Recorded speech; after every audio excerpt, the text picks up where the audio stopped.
Here's a van we rented today to get the word out about Dr. Abu Safiya. He must be freed. He's in very bad shape. Here's a picture of him when he was working in the hospital, and now, maybe a couple months ago, quite reduced. They don't exist. They are designs on paper, well, probably these days not on paper, but in, metaphorically speaking. And they are concepts which are unproven, untested, unregulated, unlicensed.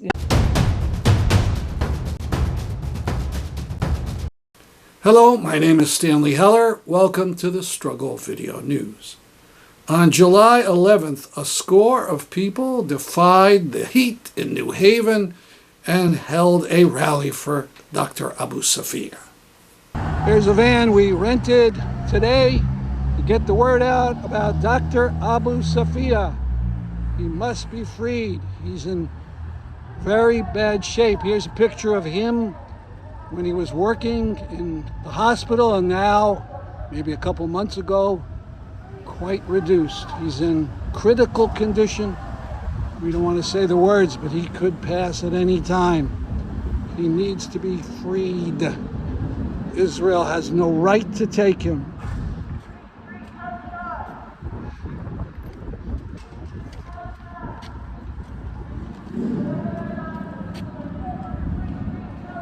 Similar messages on the other side. Free Dr. Abu Safiya.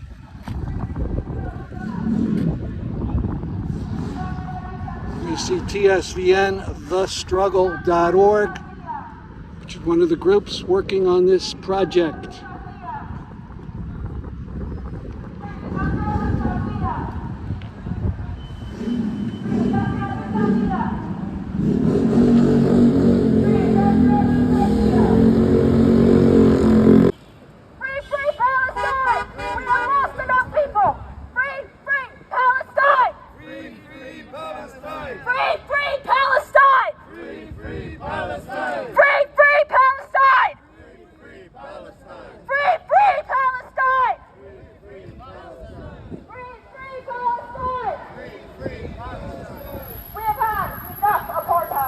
Our history, and it is not only in Palestine. Free, free Palestine!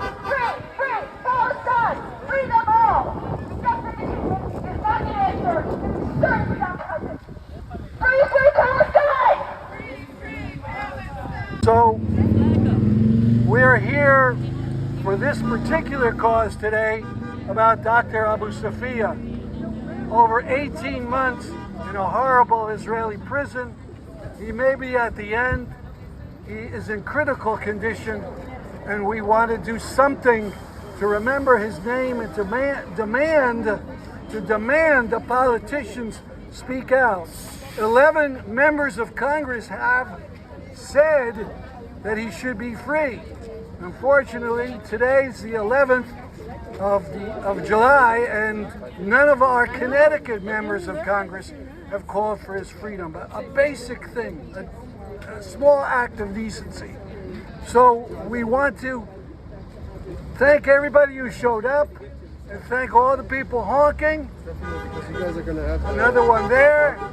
And let's keep up the fight for Dr. Abu Safiya, all the medical workers in Israeli jails, and free Palestine. How you doing?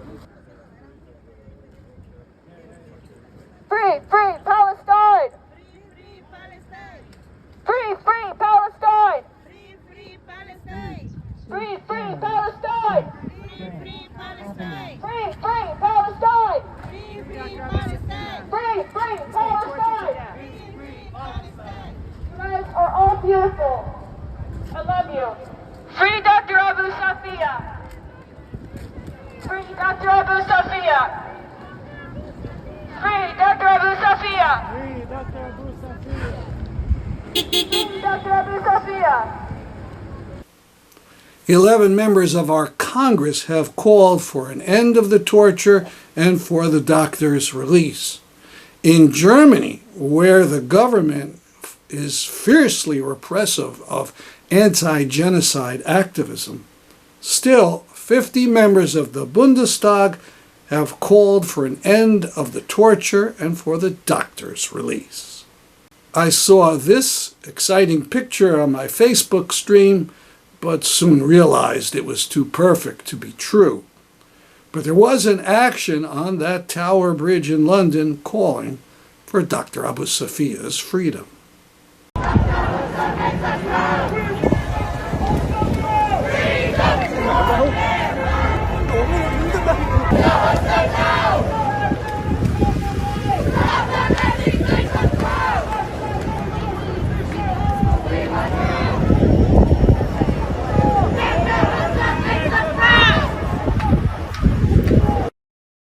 Israeli Defense Minister Katz is seeking to erase the criminal record of a soldier named Elor Azariah, who in 2016 shot dead a wounded Palestinian who had taken part in a terrorist stabbing act. An Israeli court ruled that Azariah had not been protecting anyone, but killed the man because Azariah decided on his own, quote, the terrorist deserved to die. Azariah had been sentenced to 18 months in prison. His conviction became a cause for fascist Israelis. In the end, the soldier served only 9 months for the killing.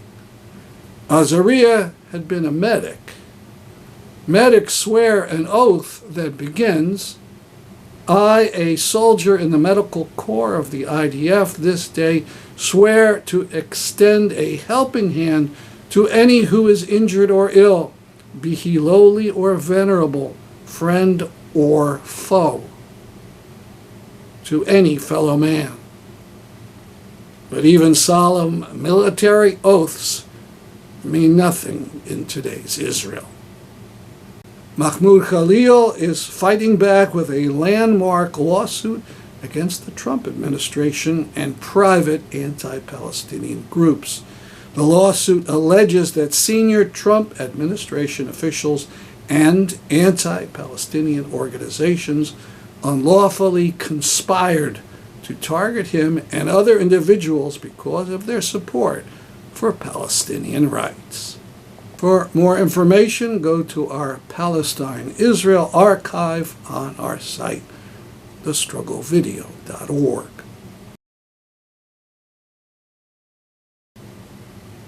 We record during Trinity Week.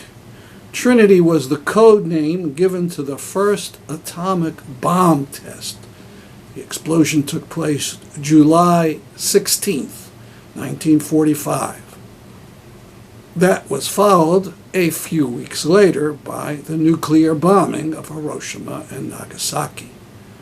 Trinity was mostly forgotten until 2023 when the movie Oppenheimer was released.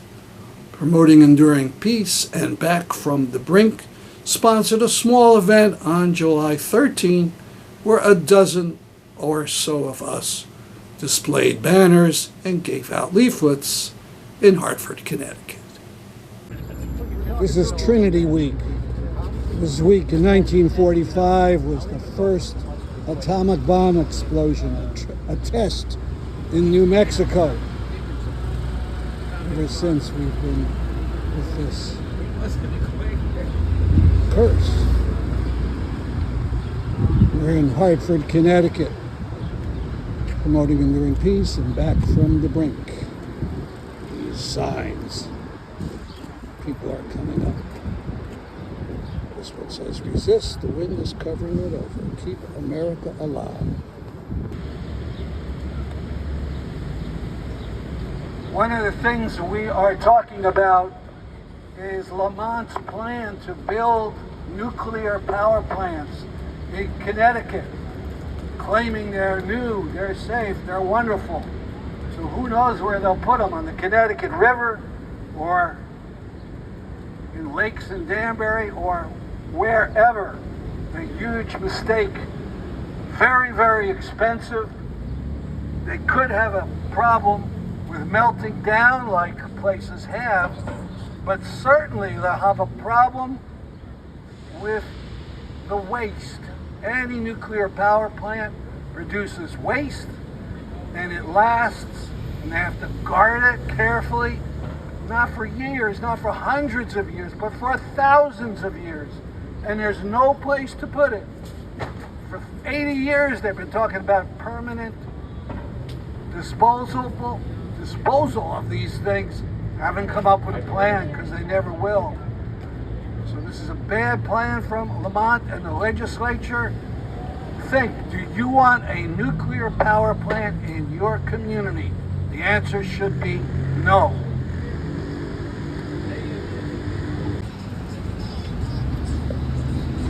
Join us on August 6th, Hartford Quaker Meeting House, 144 South Quaker Lane at 7 p.m. for a Hiroshima-Nagasaki remembrance and shared call for nuclear weapon abolition. At this point, 5 of the 9 nuclear-armed states have engaged in military conflict in 2025. Others are continuing. We are moving closer and closer to mutual assured destruction.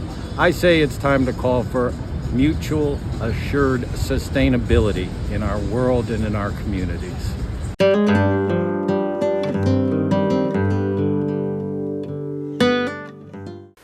Now to the final part of an interview I did with an expert on nuclear power. I was speaking to Linda Penz Gunter, author of No to Nuclear. We had been talking about the recklessness shown by Russia in its attack on targets in Ukraine. Some targets that could give off nuclear radiation. We left off talking about the February 25th attack on the billion-dollar new containment structure that left a hole over the crumbling Chernobyl nuclear power reactor ruin. And so now we've got this added concern with these drones that are flying around hither and yon. I mean, there's a lot of debate about whether this was just an accidental misdirection that conveniently hit this building because there was only one, which sort of suggests that maybe it wasn't a deliberate assault on that building, or it was. We'll never know that, obviously.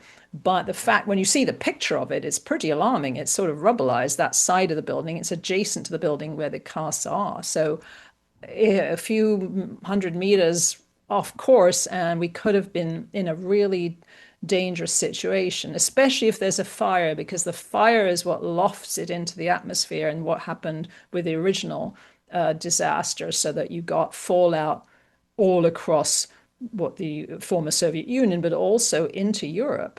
So there are countries, most countries in Europe got some, at least in the western part of Europe, got some dose. Yeah, I mean, I don't know. I find it staggering that the articles that I read about what happened a couple of days ago, they mentioned it. They said Zelensky said this was vile, and then they moved on. I mean, if it had actually hit those casks, I assume it would have been catastrophic.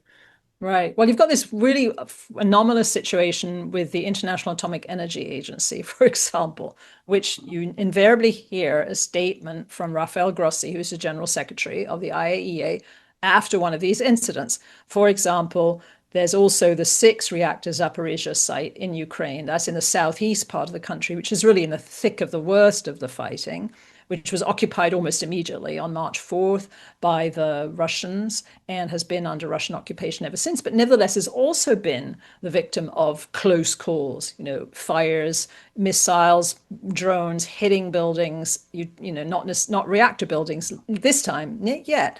And what Grossi, because the IAEA has this sort of double role of being the UN watchdog on nuclear, but also an advocate of promoting nuclear power across the world, what he said on one of those occasions, well, it's not the nuclear power plants that's the problem, it's the war that's the problem. And you think that's completely disingenuous. I mean, he isn't, so he's saying this for propaganda purposes, but clearly most of us with any level of common sense can see that if Zaporizhzhia was a wind farm, he wouldn't be saying anything, right? No one would have to say anything. So it clearly is the nuclear power plants the problem, because the possibility of what could go wrong if something happened at that plant in the middle of a war is so catastrophic. So it's intrinsically the nuclear plant and not the war that's a problem. But it speaks to the fact that all of a sudden we're in a situation there and in Iran, and even the UAE's reactor got hit in the latest conflict with Iran, that if you've got a nuclear power plant, it's a target, or B, just vulnerable if suddenly you find yourself embroiled in a war, which you might think would never happen, but absolutely could. Happens all the time. So let's get local. Let's talk about New England. We are centered in Connecticut. So Governor Lamont and I think 5 other governors in the area are pushing nuclear power. They talk about it being advanced and modular, which sounds pretty exciting. And they want to have all these lots of nuclear power plants. So where do these plants exist now? Are they safer than what has existed before? Well, to take the first question first, they don't exist. They are designs on paper, well, probably these days not on paper, but in, metaphorically speaking. And they are concepts which are unproven, untested, unregulated, unlicensed. There's really nothing much happening so far. The only reactor that has any kind of a license is the Bill Gates reactor, which is the Natrium fast reactor, which this means that it's going to use and produce plutonium, which is the trigger component of the bomb. And we've been this route before. So, this is the breeder reactor, which was rejected years ago. Never was economical, it was never safe, and so forth. So that's destined for Kemmerer, Wyoming at the moment. But all that's happened is there have been a few shovels in the ground. So some holes have been dug, but that's about it, right? There's all sorts of plans, there's all sorts of aspirations, and they're calling it a nuclear renaissance, which I find, kind of offensive on 2 counts, really. One is that, and actually we had a wonderful briefing on Capitol Hill the other day with Joe Rome as one of our speakers, who is a former Department of Energy official, who said, if the real Renaissance had been anything like the nuclear Renaissance, we'd still be in the Dark Ages. And maybe we still are, he added. But the point is that they had a nuclear renaissance, so-called, in the mid-2000s, when there were going to be, again, 34 reactors applied for licenses, and only 2 ever got completed in Georgia. These are full-size reactors in Georgia, the ones we know how to build, the ones we're familiar with, right? And these took, years longer and ballooned massively over budget and raised the electricity rates for Georgians significantly. That was the Renaissance. That wasn't. And now they're calling it a renaissance again, which I think is, that shows a lot of chutzpah, frankly, because, if the first one is such a flop, why would you use the same name for the second one? But it's all aspirational fantasy. There's no there, and there's very likely not to be any there. But what's happened with these governors, I think, is this, this is all an effort. But they're jumping on this bandwagon of the buzzword now, which is affordability. So we must talk about affordability. And they're trying to mold nuclear into this affordability concept where it absolutely doesn't belong, because there is no argument anywhere in any of the science, in any of the economics, about nuclear power being the most expensive way to generate electricity and wind and solar being the cheapest way to generate electricity. So if you were really interested in generating cheap electricity for Connecticut, you would not be inviting nuclear companies into the state. You would be focusing all your time and energy and dollars on stimulating an industry which is growing incredibly fast and whose prices are dropping precipitously. Not the other way around. Nuclear is dying off and its prices are soaring. So it's a curious sort of virus that's affected all these governors, where they're obsessed with this idea of bringing in nuclear power to their state, but it has no correlation to affordability, it has no correlation to jobs. I think, but they have appropriated in Connecticut $5 million to go to towns and cities and say, well, let's find a site. Yes. You know, I don't and they're saying know they're what- going what- to inform. They say, oh, we're going to inform the public. But when you read how they're framing this, they're not informing the public. They're bamboozling the public. They're telling the public this is going to be good for you. It'll be safe. It'll be cheap. It'll reduce your electricity rates, which is paramountly not the case.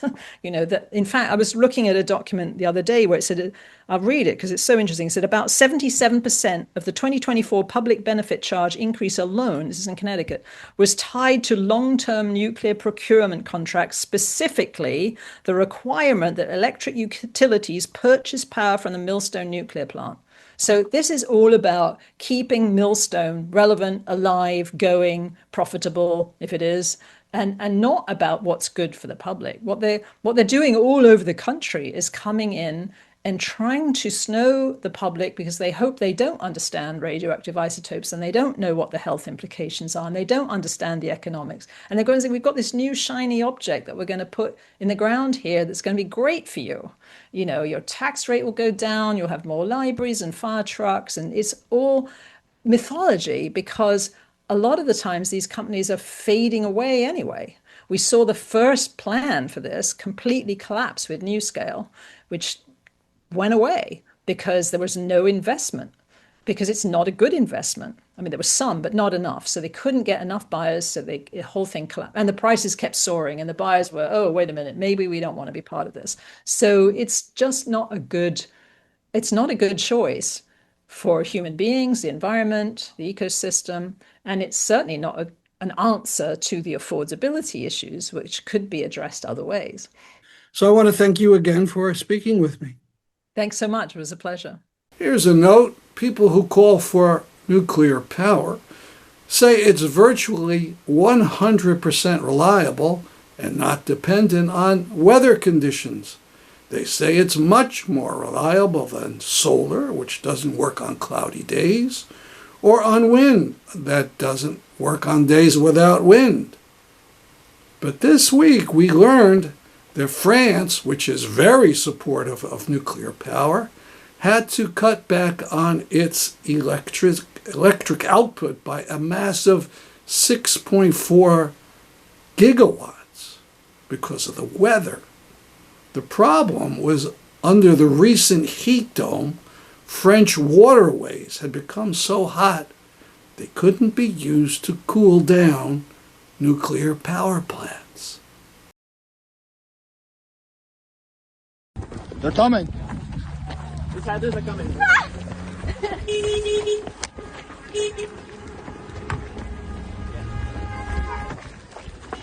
Adele, window. Adele. Go.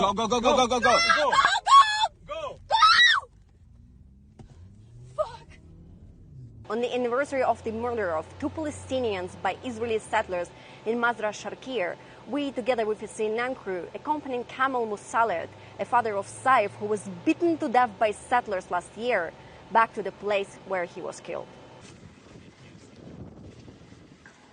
I'm being completely honest. The first thing I've heard that actually scared me was the mayor of Sinjil saying, there's a guy on the mountain with an M16 who shoots from afar.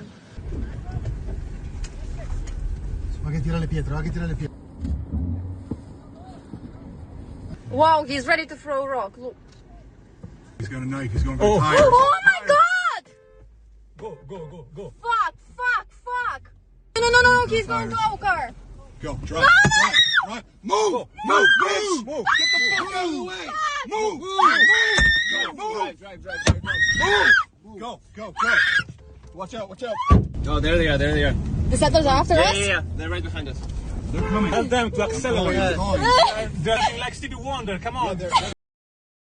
So we are currently outside Rheinmetall in Berlin, where we are protesting against genocide, protesting against weapons shipments, arming Israel during a genocide. And behind me, comrades are being violently detained and arrested for ending our complicity, for protesting against Germany's complicity in genocide. Germany is one of the largest weapon supplier to Israel. It is shameful that those who are protesting against genocide are being repressed while the real war criminals walk free and get away with mass slaughtering people. Free Palestine. The fight will not stop. This is only the beginning. Hello. What is happening in Gaza is heartbreaking. Entire neighborhoods have been reduced to rubble, families torn apart, children growing up surrounded by fear and violence instead of love and hope. The October 7 attacks by Hamas have brought profound pain and suffering and are undefendable. They must be firmly condemned. But the innocent people of Gaza, mostly children and women, are paying an unbearable and unjust price. Amid this devastation, there's one organization that has never left: UNRWA, the UN Organization for Palestine Refugees. Even when humanitarian aid struggles to get in, UNRWA remains there, inside Gaza, teaching, healing, and helping people survive day after day. For decades, UNRWA has stood strong, bringing education to children, healthcare to families, and a sense of hope when everything else has been lost. And it continues to work every day so that people survive and that hope does not fade away. No other organization can replace what UNRWA does. Not in the schools it sustains, not in the clinics it keeps open, not in the trust it has built with the community it serves. There are powerful forces trying to stop all these good works. So it is especially important to support UNRWA now. To defend them is to defend our shared humanity, and to affirm that human rights must be respected for every person. We need to stop the violence now. We need to make sure the ceasefire holds, and we need to keep supporting UNRWA so that hope in Gaza is not just a dream, but a future of dignity, humanity, and real opportunity for every child and every family. Thank you. That's our program for today. See you next week at this time. I'm Stanley Heller for the Struggle Video News.